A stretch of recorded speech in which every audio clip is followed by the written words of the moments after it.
Welcome to the deep dive.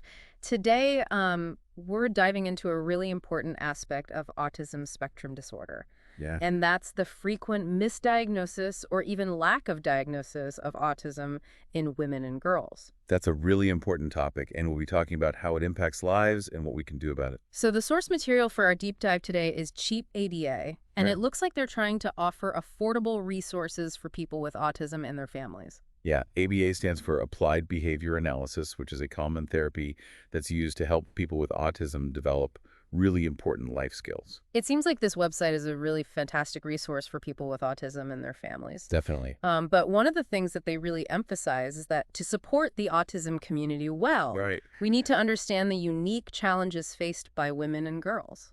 Absolutely. And a big part of that is understanding the historical bias in how autism has been viewed and diagnosed. So this historical diagnostic bias has played a big part in the underdiagnosis of autism in women and girls. So for years, autism was considered a predominantly male condition Right. because a lot of the early diagnostic criteria was based on observations of boys. And that's a problem because it means that for generations, women and girls have been going through life without a proper diagnosis. Wow, so the very tools used to identify autism were, in a way, excluding females from the start. That's right. They weren't designed to recognize how autism might show up differently in females. That's pretty disheartening to think about all those women and girls who are living with undiagnosed autism and they don't even know it. Yeah, and that's where masking comes in. Masking. Yeah, it's a way that a lot of women and girls on the spectrum cope. Okay, so what is masking exactly? Basically, it's when you learned to hide or cover up your autistic traits Yeah. to try to fit in socially, So they're almost leading a double life, in a way. trying to fit in but hiding their true selves. Yeah, and it takes a lot of energy, and it can lead to anxiety, depression, even burnout later in life. Yeah, it sounds exhausting. It is. Like putting on a performance every single day just to be accepted. Right. So if masking is so common, what happens to these women and girls who don't get diagnosed with autism because they've gotten so good at hiding it? Well, what often happens is that they get misdiagnosed with other things instead. Like what? Things like anxiety, depression, eating disorders, OCD. Because I guess those conditions can look a lot like autism sometimes. Exactly. It can be hard even for professionals to tell the difference sometimes. So you might get treatment for anxiety, but the root cause is actually autism that hasn't been diagnosed. Exactly. And that's really frustrating for people because they're not getting the right kind of help that they need. Right. It's like trying to put together a puzzle, but you have some of the wrong pieces. Yeah, You might get close, but you never see the full picture. that's a great way to put it. So what kind of impact does this delayed diagnosis have on the lives of these women and girls? It can be huge, both emotionally and practically. Yeah.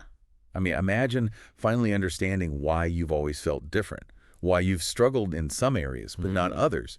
Yeah. It can be really validating, but it can also be really overwhelming. Yeah, like a roller coaster of emotions. Right, because you're also dealing with the realization that you've been living in a world that wasn't really built for you and you didn't even know it. It's a lot to process. It is, and it can be really lonely. Yeah, so for women out there who are listening and thinking, wait a minute, this sounds familiar, what can they do? How do they even begin to advocate for themselves in a system that's often overlooked them? That is such a good question. Yeah. The first step, honestly, is to learn about autism in women and girls. There are tons of resources out there, articles, books, websites, online communities. Well, like this podcast, hopefully. Exactly. Resources like this are so important. Find something that resonates with your experiences. Yeah, And remember, you're not alone. right. But it's not just about information. You also need to find a professional who specializes in autism, in adults, and particularly in women. So not just any therapist will do. Right. Not all healthcare providers are created equal when it comes to autism expertise. Yeah. You really need someone who understands how differently autism can present in women and someone who's going to take your concerns seriously. Yeah, someone who won't just dismiss you. Exactly. Someone who will listen. Yes. Look for someone who makes you feel heard and understood. Yeah. And don't be afraid to advocate for yourself throughout the whole process. So what are some specific ways that women can advocate for themselves, especially if they're feeling like they're not being heard? But don't be afraid to get a second opinion if something doesn't feel right. Right. And there are also some amazing autism advocacy organizations out there that could be really helpful. You can find ones in your area. Okay, so connect with others. Yes, because knowledge is power. And advocating for yourself can be life-changing. That's powerful stuff. It is. It's amazing to me how this conversation is really making us rethink what we thought we knew about autism. Yeah, it really highlights how important it is to listen to the voices of people who have been overlooked and marginalized. And it seems like this issue of late diagnosis isn't just a personal struggle. Right. It's pointing to something bigger, a problem within the healthcare system itself. It's systemic for sure. So what do you mean by that? How does this tie into the systemic issues you're talking about? Well, think about it. When we keep missing autism diagnoses in women and girls, it creates this cycle of misunderstanding. Okay. And then because there's this lack of understanding, there's also a lack of support within the healthcare system. So you're saying it's not just about individual doctors needing to be more informed. Right. It's bigger than that. It's baked into the system. Yeah.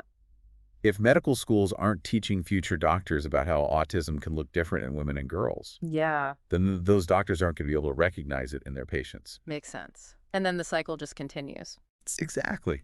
It's like this domino effect. Misinformed doctors lead to misdiagnosed women, Right. which just reinforces the idea that autism is mostly a male thing. And then women who are struggling to get diagnosed feel even more alone and misunderstood. Exactly. Like they're invisible. So how do we even begin to break this cycle? What can we actually do about this? Well, it's going to take a multi-pronged approach, I think. Hmm. But the first thing we need is more research specifically focused on autism in women and girls. Okay, so we need to learn more about how it shows up in women and girls. Exactly. We need research that looks at the unique ways autism presents in females, the challenges they face, and how those might be different from what we've traditionally thought of as autism based on the male experience. More data to help us make better diagnoses and provide better support. That makes sense. Exactly. And it's not enough to just do the research. Right. We have to then take that research and actually use it to make changes. Like what kinds of changes are we talking about? Well, for starters, we need to update the diagnostic criteria and the clinical guidelines that doctors use. Okay. And we need to make sure that those criteria and guidelines reflect the full diversity of how autism can manifest across genders. So we're talking about changing the very tools that are used to identify autism? Exactly. We can't rely on outdated tools that are only designed to recognize autism in one specific group of people. It needs to be inclusive. Absolutely. Yeah. And then beyond the medical community, Yeah. we need to increase awareness and understanding of autism in society as a whole. That's a big one. It is, but it's so important because oftentimes recognizing the possibility of autism is the first step towards getting a diagnosis. Yeah, that makes sense. If more people are aware of autism in general, and especially how it presents in women and girls, Right. they'll be more likely to recognize the signs in themselves or in the people they love. Exactly. Increased awareness can make a huge difference.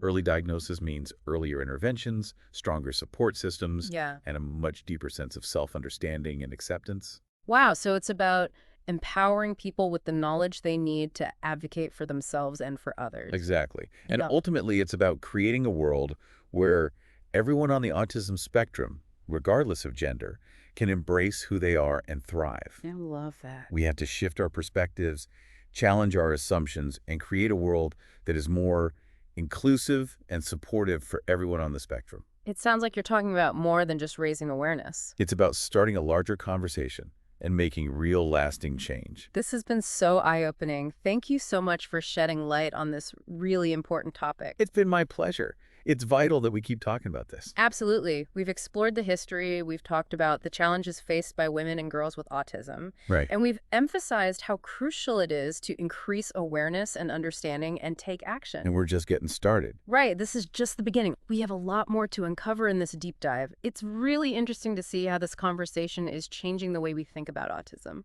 Yeah. And you know what's fascinating to me? What's that? I think this whole discussion about autism in women and girls, Yeah, it's really changing the way we think about neurodiversity as a whole. that's a really good point. So it's not just about recognizing that more women and girls are on the spectrum. Right. It's about broadening our understanding of what autism even is. Exactly. Yeah. Because for so long, our understanding of autism has been shaped by male experiences. Which makes sense given what we talked about with the historical bias and diagnosis. Right. And as more women and girls are getting diagnosed later in life, Right. Often after years of masking their traits and being misdiagnosed, Yeah. it's like we're getting this whole new understanding of autism that's so much richer and more nuanced. I love that analogy. It's like Yeah. we're taking this limited palette of colors, Right. and suddenly we're adding all these new shades and hues that we never even knew existed. Exactly. We're starting to understand that autism can look so different in women and girls, Yeah. and it might be less obvious or more easily missed. And that's why it's so important to recognize the full spectrum of experiences. Absolutely. Yeah. And that brings us back to masking. Right, because how does masking play into all of this? Well, it's huge because women and girls are often taught from a young age to be more socially aware and to blend in. Right. They can become experts at masking their autistic traits just to try to fit in. So they're navigating a world that wasn't designed for them, Exactly. and they're doing it at a huge personal cost? Absolutely.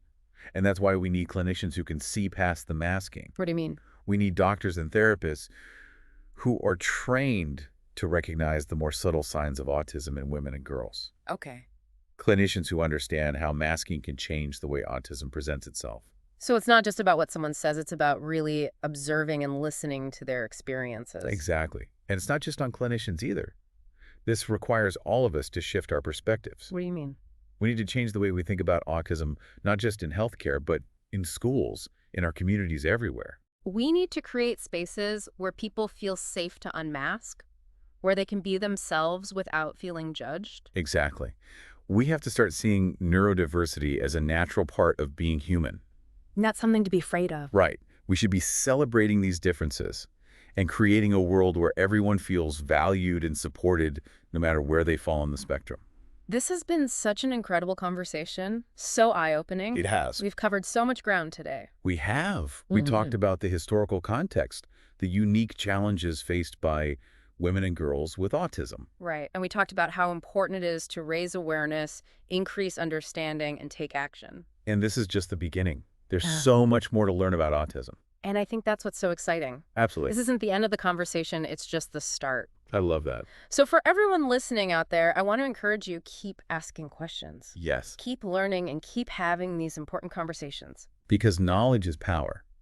The more we understand about autism, the better we can advocate for ourselves, for our loved ones, and for a more inclusive world for everyone. And on that note, we'll wrap up this deep dive. Until next time, keep those curious minds engaged and never stop exploring.